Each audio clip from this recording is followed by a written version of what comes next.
اس گھر سے محبت اور اس گھر کی تعمیر کا مقصد کیا ہے؟ نماز کا قیام۔ ہم سال میں ایک بار حج کر سکتے ہیں، لیکن دن میں 5 بار اس گھر کی طرف رخ کر کے نماز ادا کر سکتے ہیں۔ لہٰذا جو شخص اس گھر سے محبت کرتا ہے، جو حج کا شوق رکھتا ہے، پھر یہ ہو نہیں سکتا کہ اسے نماز کا شوق نہ ہو اور بار بار اس گھر کی طرف رخ کرنے کو دل نہ چاہے۔ لہٰذا آج کے اس دن میں، یہ دن جو ایک عہد اور میثاق کا دن ہے، جو اللہ سبحانہ وتعالیٰ کی طرف رجوع کرنے کا دن ہے، دعائیں مانگنے کا دن ہے، اور اس عہد کی تجدید کرنے کا دن ہے کہ اے اللہ ہم تیری عبادت کریں گے۔ اللہ سبحانہ وتعالیٰ نے جب روحوں کو پیدا کیا تھا تو ان سے ایک میثاق لیا تھا۔ کیا کہا تھا؟ الست بربکم، الست بربکم۔ اس پکار کو، اس گونج کو آج بھی محسوس کیجیے۔ کیا میں تمہارا رب نہیں ہوں؟ یہ کہاں ہوا تھا؟ ارواح عالم کے ساتھ یہ کام ہوا کہاں تھا؟ عرفہ میں۔ تو آج کے دن یا آج کے اس خاص مقام پر، عرفہ کے مقام پر، ہم سب نے اللہ سبحانہ وتعالیٰ سے ایک عہد کر رکھا ہے۔ قالوا بلا، کہ ہاں کیوں نہیں، آپ ہی ہمارے رب ہیں۔ تو اب ہمیں کرنا کیا چاہیے کہ اپنے رب کی طرف راغب ہوں، اس سے دعا کریں، اس سے محبت کریں، اس کی طرف انابت کریں، اس سے ڈرنے والے ہوں، اس کا خشوع اور اس کی خشیت ہمارے اندر ہو، اور اپنی عبادتوں میں روح لائیں، اپنی عبادتوں کی تجدید کریں۔ اگر نمازوں میں وقت کی پابندی نہیں ہو رہی تو وقت کی پابندی کریں، اور اگر وقت کی پابندی ہو رہی ہے اور خشوع و خضوع نہیں تو اس کے لیے کوشش کریں۔ تو آج کا دن تجدید عہد کا دن ہے، عرفہ کا دن تجدید عہد کا دن ہے، اس عہد کو جو ہم کر کے بھول چکے ہیں۔ لیکن ہر پیغمبر نے آ کر اپنی قوم کو اس عہد کی یاد دہانی کرائی، اور نبی صلی اللہ علیہ وسلم نے بھی ہمیں اسی عہد کی یاد دہانی کرائی اور اپنے رب کی عبادت کی طرف بلایا۔ اور ہماری پیدائش کا مقصد ہی یہی ہے کہ ہم اپنے رب کی عبادت کریں۔ وَمَا خَلَقْتُ الْجِنَّ وَالْإِنسَ إِلَّا لِيَعْبُدُونَ۔ تو ہم سب صرف ایک سفر یا سیر کی نیت سے حج کا ارادہ نہیں کریں، اور صرف جانے کا شوق ہی نہ ہو، بلکہ اس کے ساتھ ساتھ ہماری روح اور ہماری باقی زندگی کے اعمال بھی، یعنی پوری روحانیت کے ساتھ اللہ کی عبادت میں لگنے والے ہوں۔ پھر انسان جب اللہ کے گھر کی طرف جاتا ہے اور لبیک پکارتا ہے تو یہ کلمہ تمام انبیاء کا کلمہ رہا ہے، یعنی لبیک اللہم لبیک، یعنی موسیٰ علیہ السلام اور باقی دیگر انبیاء نے بھی اس کلمے کو پکارا۔ رسول اللہ صلی اللہ علیہ وسلم نے فرمایا، گویا میں موسیٰ علیہ السلام کو گھاٹی سے اترتا ہوا بلند آواز سے لبیک کہتا ہوا دیکھ رہا ہوں۔ اس کے بعد آپ پہاڑ کی چوٹی پر پہنچے تو پوچھا، یہ چوٹی کون سی ہے؟ صحابہ نے عرض کیا، یہ ہرشہ کی چوٹی ہے۔ آپ نے فرمایا، گویا میں یونس بن متی علیہ السلام کو موٹی سرخ اونٹنی پر سوار، بالوں والا جبہ پہنے ہوئے دیکھ رہا ہوں۔ ان کی اونٹنی کو نکیل کھجور کی چھال ہے اور وہ تلبیہ کہہ رہے ہیں۔ یعنی نبی صلی اللہ علیہ وسلم کو یہ سارے سین دکھائے گئے، یہ بتانے کے لیے کہ یہی طریقہ پچھلے انبیاء کا رہا ہے کہ وہ اس گھر کے رب کی عبادت کے لیے، رب کی پکار پر اس گھر کے حج کے لیے آتے رہے ہیں۔ لہٰذا ایک طرف ہمیں اس کا شوق ہونا چاہیے، دوسری طرف اس کی طرف رخ کر کر ہمیں نمازوں کی اصلاح اور تجدید کرنی چاہیے۔ اور تیسرا نقطہ یہ ہے کہ اوور آل ہمیں اپنی زندگی میں سب سے بڑھ کر اللہ کا وفادار، اللہ کا بندہ بننا چاہیے۔ اللہ سبحانہ وتعالیٰ نے پوری دنیا کے لیے خانہ کعبہ کو جہاں ایک مرکز بنایا، وہاں عرفہ کے میدان کا، اس زمین کا خاص انتخاب کیا بندوں کی بخشش کے لیے۔ حج کے لیے لوگ جاتے ہیں تو مختلف اوقات میں مختلف کام کر رہے ہوتے ہیں۔ کچھ حاجی مکہ جاتے ہیں پہلے، کچھ پہلے مدینہ جاتے ہیں۔ حج مکہ میں ہی ہوتا ہے، مدینہ میں صرف مسجد نبوی میں نمازیں پڑھنے کے لیے جایا جاتا ہے۔ مکہ میں رہ کر مختلف کام کر رہے ہوتے ہیں، کوئی طواف کر رہا ہوتا ہے، کوئی نماز پڑھ رہا ہوتا ہے، کوئی بیٹھ کے ذکر کر رہا ہے، کوئی تلاوت کر رہا ہے، کوئی اور کاموں میں مشغول ہے۔ پھر اسی طرح باقی دنوں میں بھی، جیسے مینا میں سب لوگ اکٹھے ہوتے ہیں 8 تاریخ کو، تو 9 تاریخ کی وہ عبادت جو ایک پیک پہ پہنچ جاتی ہے، جس میں ساری مخلوق جو حج کے لیے جاتی ہے وہ ایک جگہ پر سمٹ آتی ہے۔ تو عرفہ کا میدان بہت ہی معزز اور محترم مقام ہے، اور وہاں پہنچنا ایک بہت بڑی سعادت کی بات ہے۔ جس طرح اللہ سبحانہ وتعالیٰ نے مختلف چیزوں کو مختلف چیزوں پر فوقیت عطا کی ہے، تو زمین کے اس ٹکڑے کو بھی اللہ تعالیٰ نے بہت فضیلت عطا کی ہے کہ جہاں بلا کر لوگوں کو بخش دیا جاتا ہے۔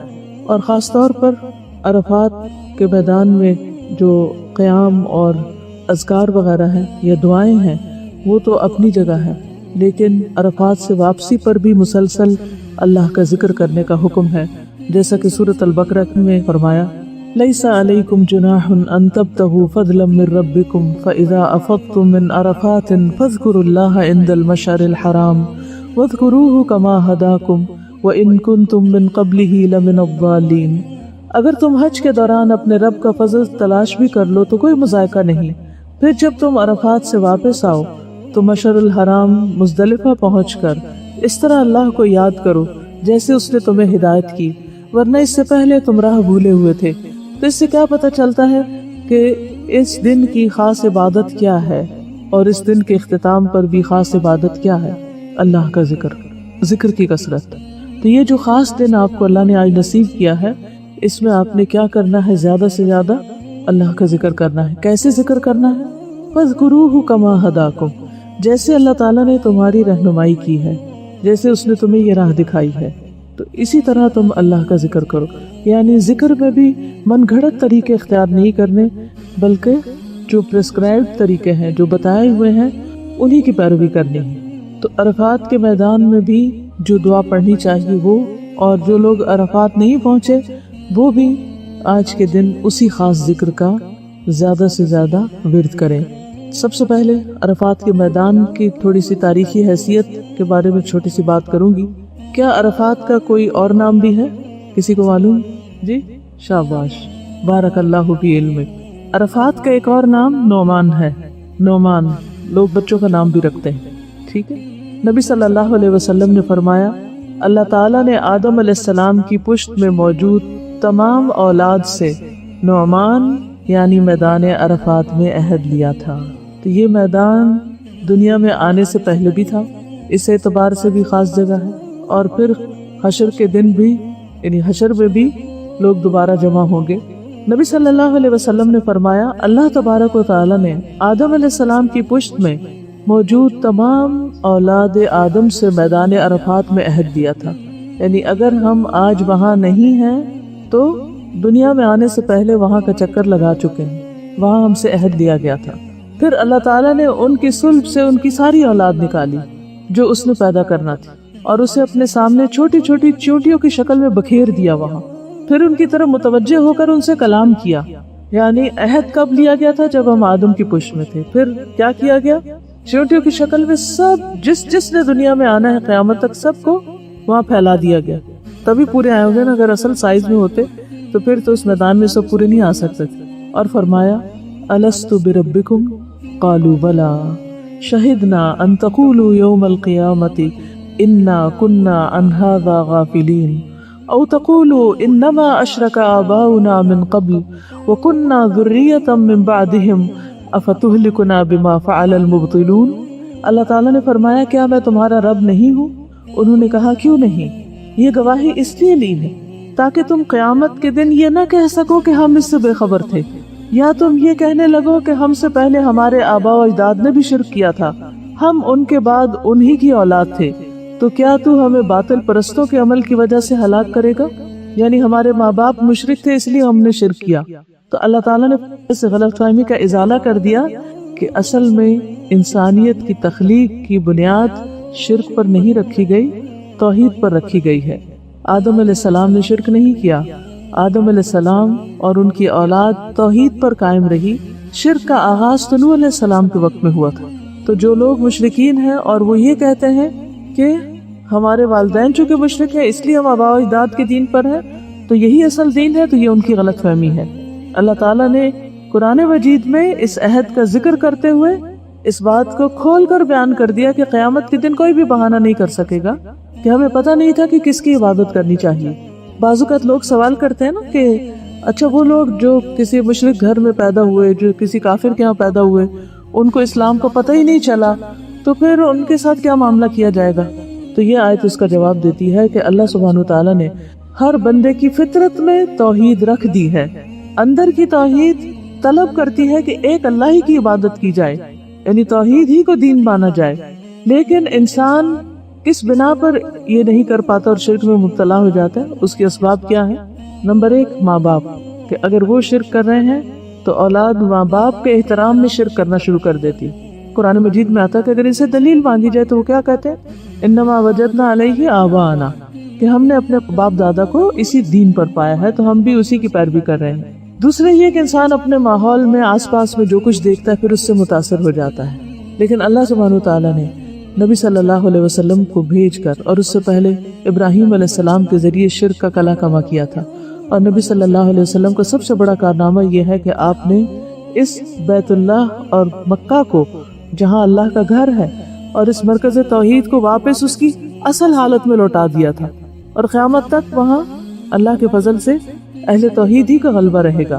اور آپ دیکھیے کہ آج کے میڈیا کے دور میں تو کچھ مشکل ہی نہیں یہ جاننے کی کہ مختلف لوگ کس کی عبادت کرتے ہیں، اور خانہ کعبہ کے 24 گھنٹے کا جو لائیو چینل ہے جس میں حرم کو ہر وقت دکھایا جاتا ہے اور اس میں قرآن مجید آ رہا ہوتا ہے اور اس کے اوپر ترجمہ بھی ساتھ ساتھ دیا جا رہا ہوتا ہے، دنیا میں کہیں بھی کوئی شخص اس کو دیکھ سکتا ہے، تو یہ ایک بہت بڑا میسج ہے، پیغام ہے پوری دنیا والوں کے لیے توحید کا۔ اور اس کے ساتھ ساتھ آپ کی امت، انبیاء کا سلسلہ ختم ہونے کے بعد اب یہ وعدہ، یہ میثاق کون یاد کرائے گا؟ امت محمد صلی اللہ علیہ وسلم۔ تو آپ کا فرض ہے، آپ کا کام ہے کہ زیادہ سے زیادہ لوگوں تک اللہ کا پیغام پہنچائیں اور لوگوں کو توحید پر لائیں۔ میدان عرفات ابراہیم علیہ السلام کی وراثت بھی ہے۔ یزید بن شعبان کہتے ہیں کہ ابن مربع انصاری ہمارے پاس آئے اور ہم عرفات میں ایسی جگہ اترے تھے جس کو امر امام سے دور خیال کرتے تھے، تو انہوں نے کہا کہ میں تمہاری طرف رسول اللہ صلی اللہ علیہ وسلم کا بھیجا ہوا قاصد ہوں۔ آپ صلی اللہ علیہ وسلم فرماتے ہیں کہ تم اپنی نشانیوں کی جگہ کھڑے رہو، کیونکہ تم اپنے والد ابراہیم علیہ السلام کی وراثت میں سے ایک وراثت پر ہو۔ تو گویا عرفات کے میدان کو آپ نے کس کی وراثت قرار دیا؟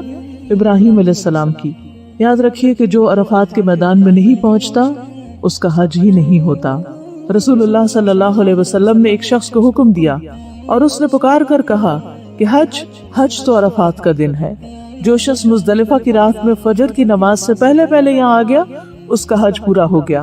پھر آپ دیکھیے کہ اس خاص دن میں جو لوگ عرفات میں جاتے ہیں، حج کرتے ہیں، ان کے لیے نمازوں کے اوقات بھی بدل دیے جاتے ہیں۔ حدیث میں آتا ہے کہ رسول اللہ صلی اللہ علیہ وسلم عرفات اور مزدلفہ کے علاوہ ہمیشہ نماز اس کے وقت پر ادا کرتے تھے، نماز اس کے وقت پر ادا کرتے تھے۔ عرفات میں ظہر اور عصر کو ملایا جاتا ہے، سورج کا زوال ہوتے ہی دونوں نمازیں اکٹھی پڑھی جاتی ہیں، خواہ امام کے پیچھے پڑھی جائیں یا خود الگ سے پڑھی جائیں۔ اور اسی طرح مزدلفہ میں کیا کیا جاتا ہے، چاہے آپ رات 10 بجے وہاں پہنچے، مغرب اور عشاء کو ملا کر پڑھا جاتا ہے، اور اس کی خلاف ورزی کرنا جو ہے وہ سنت کی خلاف ورزی میں شمار ہوتا ہے، جو کہ گناہ ہوگا۔ لیکن جو شخص یہ چاہتا ہے کہ وہ اللہ سبحانہ وتعالیٰ کی اطاعت کرے تو اسے اس معاملے میں نبی صلی اللہ علیہ وسلم کی پیروی کرنی چاہیے۔ اس میدان میں آخرت کو یاد کرنا چاہیے۔ ابن عباس فرماتے ہیں کہ رسول اللہ صلی اللہ علیہ وسلم نے عرفات میں خطبہ دیا، بس جب آپ صلی اللہ علیہ وسلم نے کہا لبیک اللہم لبیک، تو فرمایا انما الخیر خیر الاخرہ، کہ بے شک خیر تو صرف آخرت کی خیر ہے۔ گویا عرفات کا میدان ہمیں حشر کی یاد دلاتا ہے، کیونکہ بیک وقت کسی میدان میں اتنے لاکھوں لوگ اللہ کا ذکر کرتے ہوئے اکٹھے ہوں اور پھر زوال کے بعد وقوف کر رہے ہوں، یہ منظر اس جگہ کے علاوہ دنیا میں کہیں بھی دیکھنے کو نہیں ملتا۔ تو یہ جگہ، یہ وقت، یہ لوگ اور جو کچھ وہ کر رہے ہوتے ہیں، یہ سب کچھ بہت خاص ہوتا ہے، اور اس وقت یاد کرنے کی چیز اور جو سبق لے کر لوٹنا چاہیے، اور ہم دیکھنے والوں کو یا امیجن کرنے والوں کو جو بات سوچنی چاہیے یا جو خیال ہمارے ذہن پر غالب رہنا چاہیے وہ آخرت کا خیال ہے کہ اسی طرح ایک دن ہم قیامت کے دن بھی سب لوگ یہاں اکٹھے ہوں گے۔ دنیا میں آنے سے پہلے بھی یہاں اکٹھے ہوئے، حج کے موقع پر بھی اکٹھے ہوئے، اور پھر مرنے کے بعد جب قیامت قائم ہوگی تو پھر یہاں اکٹھے ہوں گے۔ آپ دیکھیے کہ ہم روز سنتے ہیں آج فلاں فوت ہو گیا، آج فلاں فوت ہو گیا، اکثر یہ خبریں سننے کو ملتی، اور پچھلے چند دنوں میں تو کچھ زیادہ ہی ملی، بہت کچھ قریبی جاننے والے دنیا سے رخصت ہو گئے۔ تو جو ہی مجھے کسی کی بھی وفات کی اطلاع ملی، سب سے پہلے اس کی بخشش کی دعا تو کی ہی، لیکن سب سے پہلے جو خیال مجھے آیا وہ یہ کہ اب وہ واپس نہیں پلٹ سکتے، واپسی کا کوئی راستہ نہیں، اب وہ اپنے لیے دعا نہیں کر سکتے،